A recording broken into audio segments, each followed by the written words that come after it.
Já expomos o Salmo de número 1, o Salmo de número 2 e o Salmo de número 3. Hoje nós iremos expor o Salmo de número 8, rogando a Deus a sua bênção, para que sejamos edificados pela palavra do Senhor. Eu vou ler, os presentes devem ouvir atentamente a leitura do texto sagrado. Salmo de número 8, diz assim: ao mestre de canto, segundo a melodia dos lagares, Salmo de Davi. Ó Senhor, Senhor nosso, quão magnífico é toda a terra o teu nome, pois expusestes dos céus a tua majestade. Da boca de pequeninos e crianças de peito, suscitaste força por causa dos teus adversários, para fazeres emudecer o inimigo e o vingador. Quando contemplo os teus céus, obra dos teus dedos, e a lua e as estrelas que estabeleceste, que é o homem que dele te lembres, e o filho do homem que o visites. Fizeste-o, no entanto, por um pouco menor que Deus, e de glória e de honra o coroaste. Deste-lhe domínio sobre as obras da tua mão, e sobre seus pés tudo lhe puseste: ovelhas e bois, todos, e também os animais do campo, as aves do céu e os peixes do mar, e tudo o que percorre as sendas dos mares. Ó Senhor, Senhor nosso, quão magnífico em toda a terra é o teu nome. Que o Senhor aplique a leitura da sua palavra nos nossos corações. Amém. Deus bendito, Deus bondoso, gracioso, rogamos, Senhor, a iluminação do Senhor sobre as nossas mentes, para compreendermos, crermos e nos submetermos à tua palavra, para que nela sejamos edificados para a glória e honra do Senhor, em Cristo Jesus. Amém. Irmãos, este salmo, que é de autoria do rei Davi, como assim nos apresenta o salmo, o início do salmo, este é um salmo que Davi compôs para louvar a Deus, para engrandecer o nome de Deus, um hino de louvor, especialmente em reconhecimento da grandiosidade de Deus como Criador de todas as coisas, como aquele que criou e sustenta todas as coisas. De alguma forma, Davi vai mostrar o resultado de nossa contemplação diante das obras de Deus, diante dos feitos, não só daquilo que fora criado, mas de acordo com a própria provisão sustentadora de Deus diante da sua criação. Ele vai nos mostrar que a nossa contemplação da natureza, que a nossa contemplação das coisas, das circunstâncias, devem nos levar a louvar, a bendizer, a engrandecer o nome de Deus, que como Criador coloca, imprime na sua criação as suas digitais de Criador, a glória e a majestade dele, em sua beleza, em sua capacidade, poder, em sua criatividade e na grandiosidade do seu ser e da sua natureza. Então, quando nós olhamos para este salmo, nós vimos então o convite que o salmista nos faz a contemplarmos a criação de Deus, a contemplarmos as coisas de Deus, possamos sermos estimulados a louvá-lo, a engrandecê-lo, a reconhecê-lo de fato e de verdade como aquele que criou todas as coisas para o louvor da sua glória. E este convite de louvor a Deus pela glória que se manifesta na sua criação nos é feita da seguinte maneira importante. Primeiro, ele vai ressaltar como Deus manifesta a sua glória na beleza, na grandiosidade de sua criação, e como ele continua manifestando na sustentação desta criação pela providência, e como de maneira especial Deus revela a sua glória, a sua majestade de Criador especialmente no homem, como coroa da criação divina. E como tudo isso de maneira extraordinária se torna claro, pleno, extraordinário para nós na pessoa de Jesus Cristo, aquele que vem revelar a nós a grandeza, a majestade de Deus de uma maneira perfeita e plena. Vejamos então como este salmo nos convida a louvar a Deus a partir da nossa contemplação de sua obra criadora. A primeira coisa que o salmista nos diz é que a glória de Deus se manifesta na magnificência das coisas que foram criadas, na grandiosidade das coisas que Deus criou. Como Deus, de maneira grandiosa, cria todas as coisas, mas estas coisas apontam para uma grandiosidade além da criação, a do seu Criador. Vejam comigo a partir do versículo 1. Ele inicia com uma expressão de louvor e termina o salmo com uma expressão de louvor dizendo: ó Senhor, Senhor nosso, quão magnífico em toda a terra é o teu nome, pois expusestes nos céus a tua majestade. Conclui com esta mesma expressão: ó Senhor, Senhor nosso, quão magnífico em toda a terra é o teu nome. Aqui Davi, na condição de um homem temente a Deus, de um crente, ele então expressa a sua posição de criatura de Deus, mas também de um regenerado, de um homem crente que não só tem diante dos seus olhos o testemunho da criação, mas tem diante dos seus olhos o testemunho da revelação especial de Deus, a sua palavra, quanto à grandeza de Deus. Aqui ele fala na condição de um crente, de um homem que tem uma visão aberta a respeito de Deus, porque é um crente. E isso é claro quando ele se coloca na posição de servo adorador. Ele diz assim: ó Senhor, Senhor nosso. Uma expressão de reconhecimento do senhorio, da grandeza de Deus, da posição de Deus como Criador, governador e Senhor, a quem devemos adorar. Davi expressa a consciência de que ele foi criado e chamado para contemplar o seu Criador através das coisas criadas, para louvá-lo. Então ele já se coloca nessa posição de adorador, dizendo: ó Senhor, Senhor nosso, quão magnífico, quão grandioso é o teu nome.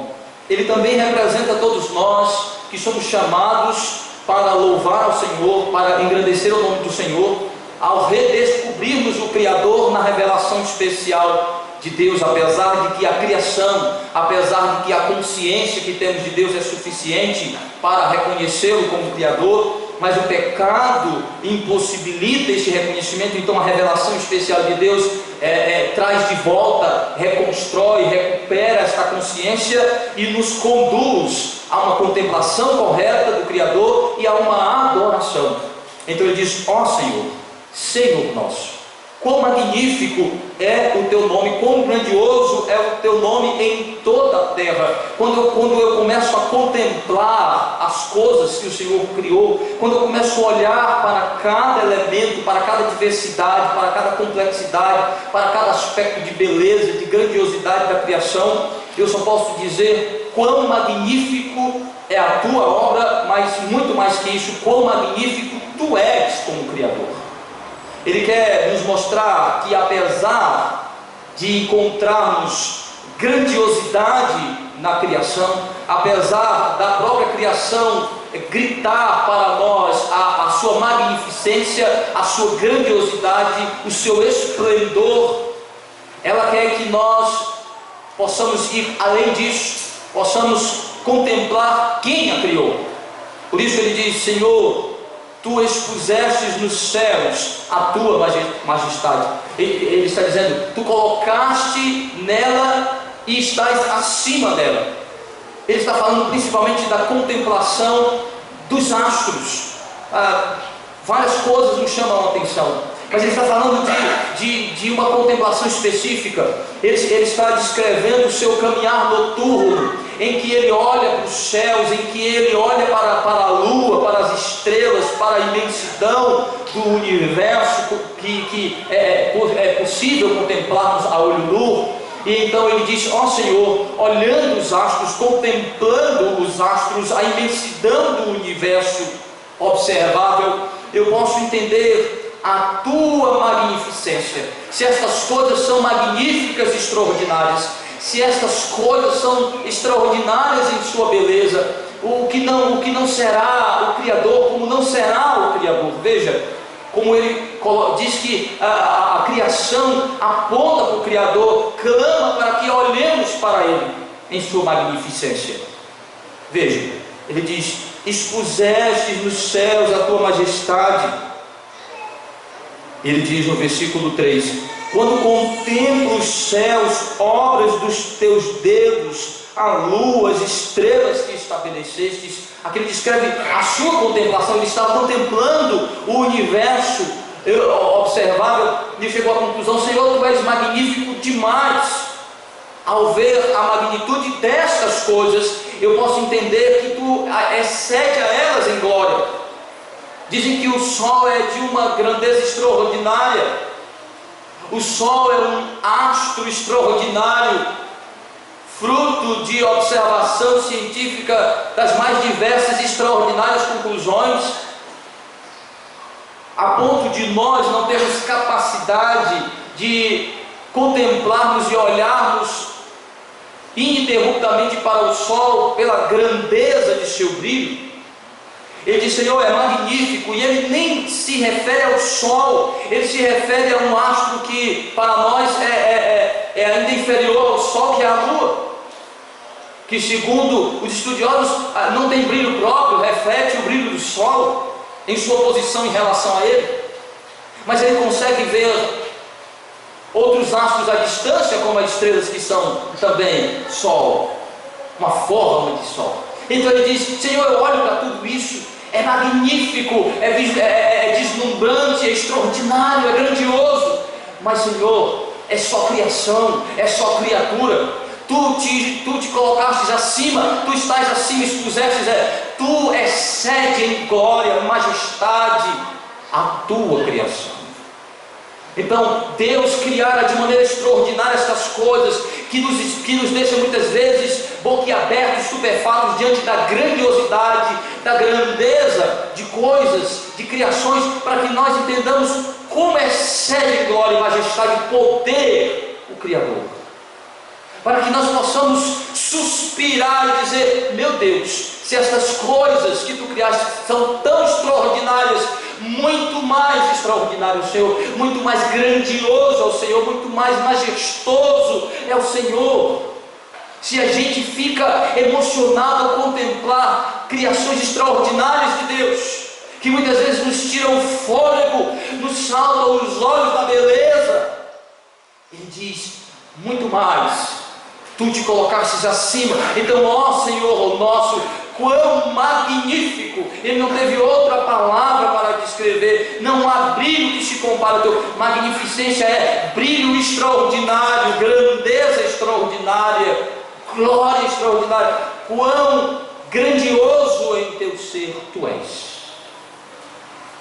E nós estamos ladeados de testemunhos da grandiosidade de Deus, das coisas que Ele criou e como Ele sustenta de maneira extraordinária essas coisas. A nossa própria criação, a nossa própria vida é um testemunho da grandiosidade de Deus. Dizem que o corpo humano é o universo mais extraordinário do que o universo dos cosmos, dos astros. O universo humano é de uma complexidade, de uma beleza, de uma sintonia extraordinária. Aí ele diz: Senhor, quando eu contemplo estas coisas, quando eu paro para pensar e observá-las, eu não tenho outra coisa a fazer a não ser te louvar, dizer: Senhor, tu excede ao brilho do sol, tu excede a grandiosidade da lua e de todas as coisas. Ele diz: mas isso é fruto da posição de servo, aqueles que reconhecem ao Senhor através de sua obra extraordinária, através da redenção. Porque ele vai dizer que, contrário à sua contemplação, é o desprezo dos ímpios. Ele vai dizer: mas Senhor, os acusadores e os teus adversários te desprezam. Mas ele diz: mas Deus então vai usar instrumentos improváveis, frágeis e tolos, como crianças, para calar, emudecer, envergonhar os que não glorificam a Deus como Criador, os que não reconhecem, os que acreditam na evolução, os que desprezam a revelação bíblica a respeito de Deus, os que tentam fazer calar sua consciência da existência de um Criador. Ele diz: mas os teus adversários e os teus inimigos não te louvam, não te reconhecem, não olham para a tua criação e contemplam o Criador, mas eles te desprezam, zombam. Mas Deus então usa suas criaturas frágeis para envergonhar. Ele então vai descrever Deus como que através de um objeto insignificante, pequeno, frágil, que é uma criança, para envergonhar os que o desprezam.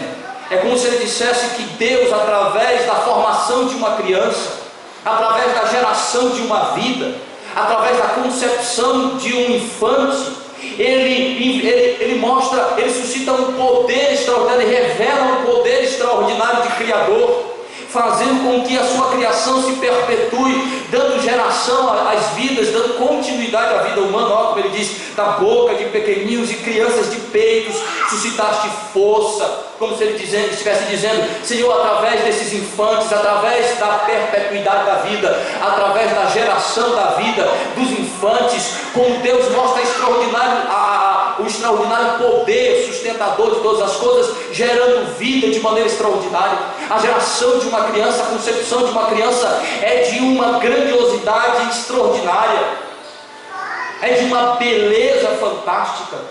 É como se ele dissesse: esta vida pulsante que foi gerada de uma maneira extraordinária pelo poder de Deus, apesar de ele ter plena consciência como se concebe de maneira natural a vida, ele sabe que a vida, ela depende de Deus, do seu Criador. Então ele diz, é como se ele dissesse: na concepção de uma criança há uma revelação do poder extraordinário de Deus através de algo tão, para os homens, tão insignificante, tão pueril, tão frágil, que é a vida. Mas é como se ele dissesse que o nascimento de uma criança, mesmo sem ter condições de verbalizar seus sentimentos, na sua comunicação ainda não verbal, de balbuceios, de expressões, de choro, ela consegue mostrar uma vida pulsante, poderosa, extraordinária, que o Criador lhe deu. A força da criação, a força do Criador, em um ser tão frágil, fazendo com que os inimigos sejam calados, aqueles que zombam do Senhor. Ele está dizendo: o poder criador de Deus faz com que eles fiquem confusos e não tenham respostas para a manifestação de um poder extraordinário em coisa tão simples. Mas essa expressão também é para nos ensinar algo extraordinário, como que Deus, ao longo da história da humanidade, vai usar instrumentos frágeis, improváveis, tolos, insignificantes, para revelar seu poder extraordinário através desses instrumentos. Como Deus fez com a própria história de Israel, como Deus escolheu Moisés para libertar o seu povo, e como Moisés se descreveu um homem humanamente incapaz, de língua pesada, temeroso, temente ao faraó, temente ao próprio povo, do que diria, um homem cheio de restrições, cheio de dificuldades, que Deus o encorajou, dando um auxiliar a seu irmão Arão. Mas como Deus, de maneira extraordinária, revelou o poder dele através dessa figura, humanamente falando, insignificante, frágil, como um bebê, como uma criança, como um infante. Ele disse: eu não sei falar direito, eu não sei me expressar direito, e através do poder de Deus realizou coisas extraordinárias diante de Faraó, falou com uma autoridade, foi um instrumento de Deus, o líder para libertar o povo do Senhor diante daquela nação tão poderosa que era o Egito. E ao longo da história ele vai mostrando como figuras humanas insignificantes, frágeis, pequenas, manifestam o poder extraordinário de Deus, como o próprio rei Davi, um homem que aos olhos humanos não tinha características para ser um rei, e o Senhor o escolhe para manifestar um poder, e no primeiro ato ele destrói, ele vence um inimigo que era um gigante.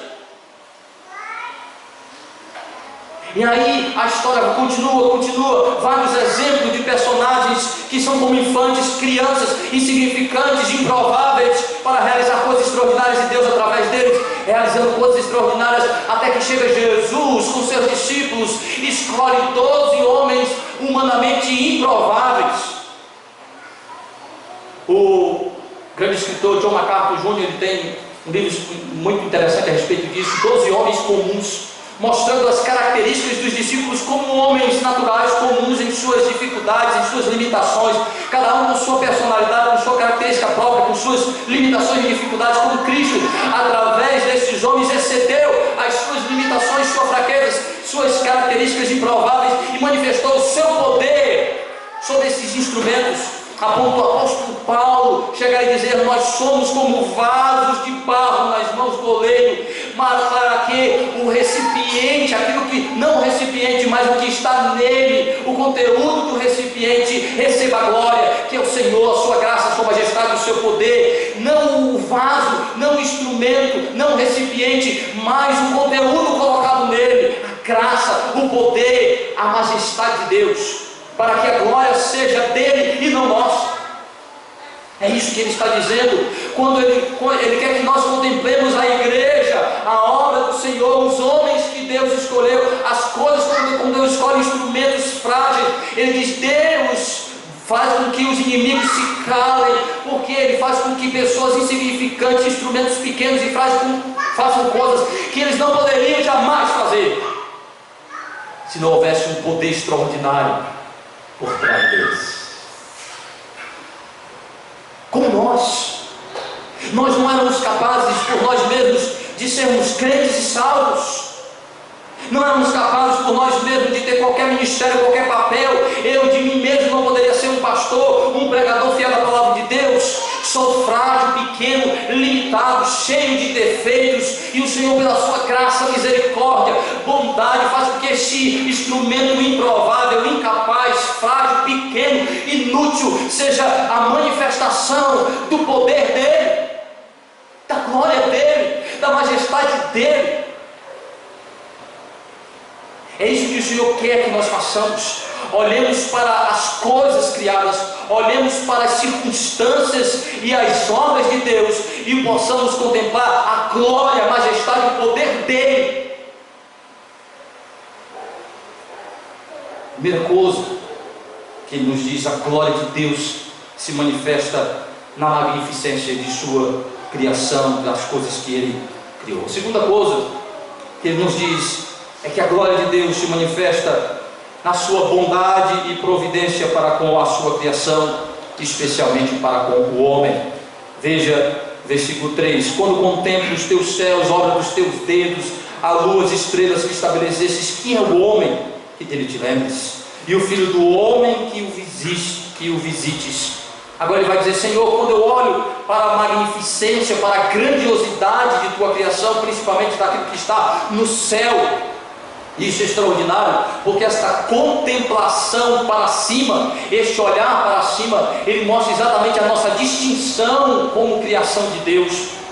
O homem não é como os animais foram criados para contemplar o horizonte, apesar de glorificar o Criador. Eles não têm consciência para fazê-lo de maneira consciente, mas apenas em seus instintos de animais. Mas o homem, ele não adquiriu a posição ereta em um processo de evolução. O homem foi criado ereto para que ele tivesse capacidade de olhar para cima, de contemplar de uma maneira extraordinária todas as coisas, porque ele foi criado como coroa da criação. E ele então vai dizer: Senhor, mas eu olho para a magnitude de tua criação, eu olho para o universo e vejo a grandiosidade disso, e penso que o homem é pequeno comparado ao universo, que o homem de alguma forma é de uma posição aparentemente inferior às demais coisas criadas, quando principalmente comparado ao universo, a grandiosidade das coisas. Mas ele diz: Senhor, quem é o homem? Que posição tem o homem? Que é o homem quando eu contemplo a grandiosidade dessas coisas, mas que elas apontam para a grandiosidade do Senhor. Então aqui ele está agora falando da grandiosidade de Deus. Quando eu comparo a tua grandiosidade com o homem, eu pergunto: quem é o homem para que o Senhor se importe com ele? Ele tem consciência de sua condição de criatura e de criatura pecadora. Então ele diz: Senhor, quando eu olho para a tua, quando eu contemplo a tua majestade, eu pergunto: quem somos nós para que Deus se importe conosco e para que Deus queira estar conosco? Olha que coisa interessante. Em outras palavras ele está dizendo assim: quando eu, através da contemplação, da meditação, norteado pela revelação bíblica, pela revelação especial e pela revelação natural, eu chego à conclusão de que tu és grandioso demais, a ponto de entender que eu não sou digno de estar diante do Senhor, nem de tê-lo comigo. Quem somos nós para que o Senhor se importe? Diferente do que pensam os homens, como se Deus tivesse obrigação, como se Deus fosse de alguma forma obrigado a reconhecer algum valor, alguma importância em nós. Eles, pelo contrário, quando eu entendo a tua grandiosidade, eu pergunto: quem somos nós? Nós não merecemos nada, nós não somos nem dignos de ter a tua presença. Quando a gente entende de fato e de verdade quem é Deus, a gente passa a entender quem somos. Quando a gente entende a grandiosidade de Deus, a gente entende a nossa pequenez. É isso que ele está dizendo. Mas é uma pergunta retórica. Ele quer exatamente mostrar que Deus é grande não só em poder, mas em graça, misericórdia e bondade. Que Ele não criou, deu corda e deixou as coisas funcionando simplesmente de acordo com o que se chama de leis naturais. Como acreditam os que defendem uma teologia chamada teísmo aberto, que Deus é criador, mas não é governador do universo.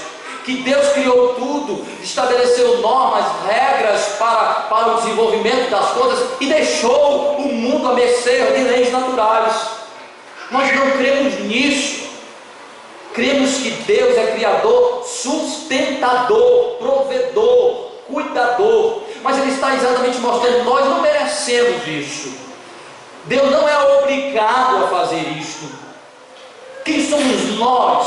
Ele diz: nós somos criaturas de Deus e coroas de sua criação. Quem é o homem para que tu te lembres dele? Ele está exatamente dizendo assim: eu sei que tu te importas, tu te lembras. Ele está fazendo, ele está provocando a nossa mente para pensarmos: este Deus grandioso continua no meio da sua criação, cuidando, provendo, sustentando. Até os ímpios que blasfemam de Deus precisam da água, da chuva, do sol, dos proventos divinos, da providência divina, do alimento, da inteligência, da ação de Deus em suas mentes, da proteção e do cuidado de Deus para que vivam. Quem é o homem para que tu te lembres dele? Mas ele lembra, mas ele se importa, mas ele cuida. E ainda mais ele diz: o homem não é digno nem de ser lembrado por ti, o homem não é digno nem de ser considerado por ti, mas ainda mais, Senhor, de o Senhor visitar.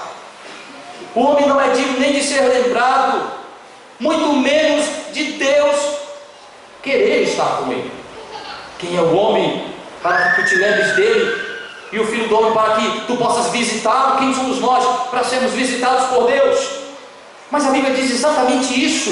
Deus criou Adão e Eva, vinha visitá-lo, vinha conversar com eles, Deus sustentando-os. E mesmo após a queda, Deus, através de seus profetas, Deus, através de seus anjos, vinha trazer as suas mensagens, as suas revelações, o seu plano, o seu propósito para restaurar a humanidade. Continuou visitando.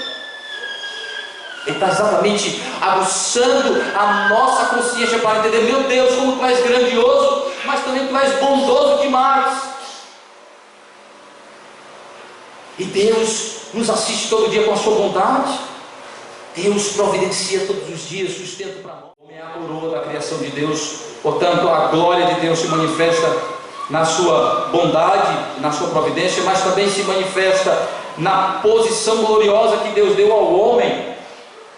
Veja, versículo 5: Fizeste-o, no entanto, um pouco menor do que Deus. De glória e de honra o coroaste, deste-lhe domínio sobre as obras da tua mão, sobre os seus pés, tudo lhe puseste. Ovelhas e bois, todos, e também os animais do campo, as aves dos céus, os peixes do mar, tudo que percorre as sendas dos mares. Ó Senhor, Senhor nosso, quão magnífico em toda a terra é o teu nome. Agora ele vai dizer que Deus, apesar de sua grandiosidade e magnificência, criou o homem para ser um corregente, para ser um administrador debaixo da autoridade divina das coisas que Deus criou, para ter um relativo governo sobre a humanidade, sobre as coisas criadas, sobre principalmente os animais, os vegetais. Ele deu domínio, ele o colocou como cabeça, coroa da criação. Ele vai dizer, apesar do homem estar em uma posição inferior a alguns outros seres, o texto diz assim, tu colocaste um pouco menor do que Deus. No Novo Testamento, o escritor aos Hebreus vai dizer, vai usar a expressão anjo, tu os fizeste um pouco menor que anjo, apesar de estar aplicando diretamente a Cristo, mas para mostrar que esta palavra não é uma citação livre, eu acredito, mas ele está pegando um sentido possível da palavra hebraica aqui usada. A palavra tanto pode ser traduzida para Deus como para anjos, seres celestiais. Então ele está dizendo, Senhor, tu fizeste com uma glória menor do que a dos anjos, no sentido de que o homem foi capaz de cair, o homem foi colocado em uma posição na terra, não para adoração no céu, na contemplação direta com Deus. Ele não recebeu algumas características que os anjos receberam de poder, nessa posição, no sentido de que o homem não pode permanecer diante do trono de Deus como os anjos. Essa é uma glória distinguível, mais significativa. Mas ele diz, Senhor, colocaste numa posição menor do que a dos anjos em termos de criaturas adoradoras, mas deste ao homem uma posição gloriosa na terra. Não deste para ele uma posição no céu, como deste aos anjos, mas deste uma posição gloriosa na terra, como coroa da criação, como dominador da criação. Isso fala muito a respeito da dignidade humana como criatura de Deus, coroa da criação. Que a teoria da evolução diminui, rouba, tenta dar glória ao homem, mas rouba esta glória que Deus deu, de ter domínio, de ser superior a animais e vegetais. O homem é superior aos bichos. O homem mais caído, mais deplorável, mais atingido pelo pecado, é mais digno, é mais glorioso do que o animal mais inteligente. Nós vimos os homens o tempo todo exaltando animais e bichos em detrimento de homens.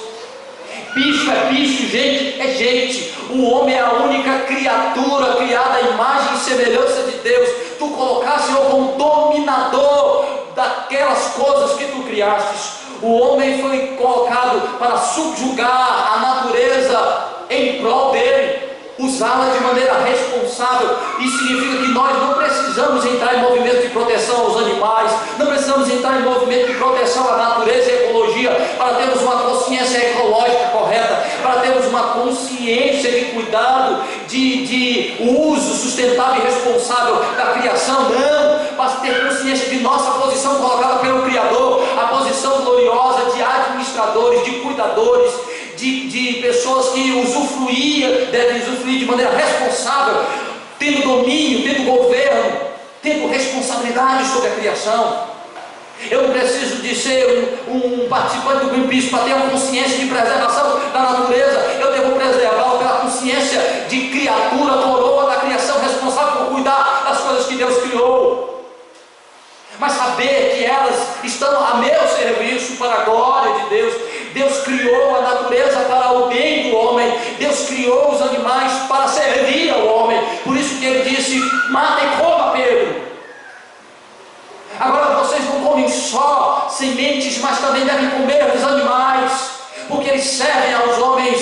Os homens têm um valor excedente aos animais. Tu colocastes em uma posição de governo, de autoridade, de domínio sobre a criação. Isso é glorioso, porque esta posição do homem reflete a glória do seu Criador. Há uma confusão, por isso que as pessoas não conseguem contemplar a grandiosidade de Deus, porque o homem é confuso em sua posição, em seus papéis. O homem como coroa da criação deveria refletir a glória do seu Criador. O homem como cabeça de sua esposa e de sua família deveria refletir a glória do seu Criador. O homem exercendo liderança na igreja deveria ser reflexo de Cristo, cabeça da igreja. Mas vivemos uma confusão, uma transformação, uma mudança, uma inversão nos papéis, que faz com que a gente não consiga contemplar a grandiosidade de Deus na ordem de sua criação. Então diz: Senhor, quão magnífico é a tua obra, como ela foi criada para refletir a glória do Criador. Meus irmãos, esse texto vai ser usado no Novo Testamento para dizer que ele se aplica de maneira plena em Jesus Cristo. O Novo Testamento vai nos mostrar que este salmo tem um cumprimento pleno em Jesus. Primeiro, ele vai nos mostrar que Jesus, aquele que encarnou, veio para revelar a grandiosidade do Criador, porque Ele é Criador. Diz que Ele então reflete a glória de Deus. Quando nós contemplamos Cristo, contemplamos o Criador, pela obra regeneradora em Cristo, nós voltamos à consciência, ao conhecimento pleno do nosso Criador e da nossa posição como criaturas. Cristo então nos faz contemplar a grandiosidade de Deus como Criador, e por fim contemplamos a grandiosidade nossa como criaturas na posição que Deus nos colocou. Mas esse texto também é usado no Novo Testamento para mostrar que Cristo é a expressão máxima da bondade e da providência de Deus sobre a sua criação. Ele vem mostrar que através de Cristo Ele sustenta no poder de sua palavra todas as coisas, mas Ele vem mostrar a grandiosidade de Deus em sua bondade, porque Deus nos visitou apesar de nós. Quem é o homem para que o visites? É a criatura que Deus quer salvar, que Deus providenciou salvar em seu Filho. Deus nos visitou na forma de homem, não simplesmente na glória de Deus, mas na glória de Deus unida à glória de um homem perfeito, Jesus. Deus, Ele se importou tanto conosco, apesar de nós, que Ele se revelou na nossa forma. Deus encarnou, Deus tabernaculou com os homens. Quando nós pensamos a respeito da encarnação do Filho de Deus, precisamos pensar como Deus é grandioso em bondade e misericórdia. Nos visitou, mas nos visitou para nos salvar, nos visitou para demonstrar o maior ato de bondade de Deus, o de nos resgatar de nossa miséria, de nos salvar, de nos dar de volta a vida que perdemos lá no Éden, agora perfeita e plena em seu Filho Jesus Cristo. Mas esse salmo também vai ser usado pelo escritor aos Hebreus. Abra comigo Hebreus capítulo de número 2, para dizer que Jesus é este homem, coroa da criação.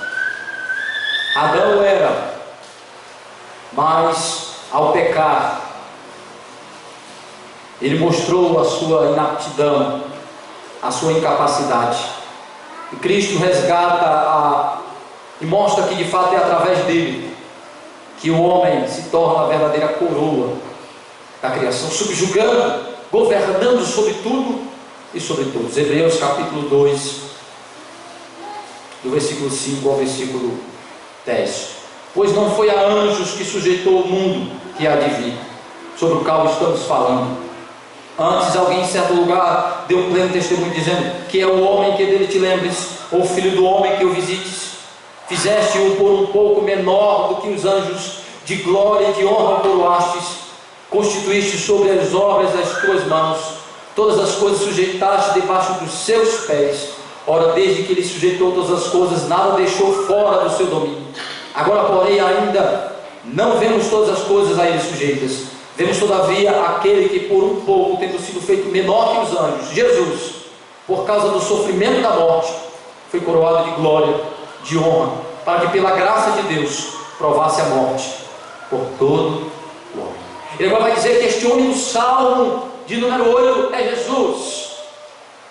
Se aplica a Cristo como o Filho do homem, que pela sua posição de redentor adquire a autoridade e o poder de ser dominador sobre todas as coisas, governante supremo sobre tudo e sobre todos. Ele já colocou seus inimigos debaixo dos seus pés e ainda está resgatando o domínio e o controle absoluto através da sua palavra, através da obra redentora, até que seu reino eterno seja um reino resgatado, restaurado, reconstruído, um novo céu, uma nova terra, com um povo redimido, uma nova raça humana criada segundo a imagem do homem perfeito, Cristo, debaixo do poder do governo de Cristo. Por isso que a Bíblia diz que com Ele reinaremos para sempre. Teremos agora um reino perfeito em Cristo, de uma criação perfeita, harmoniosa, plena da glória do seu Criador, um novo céu, uma nova terra, com o cabeça, o governante desta criação, Cristo, e nós resgatados em nossa posição de coroa da criação com Ele, governando para sempre.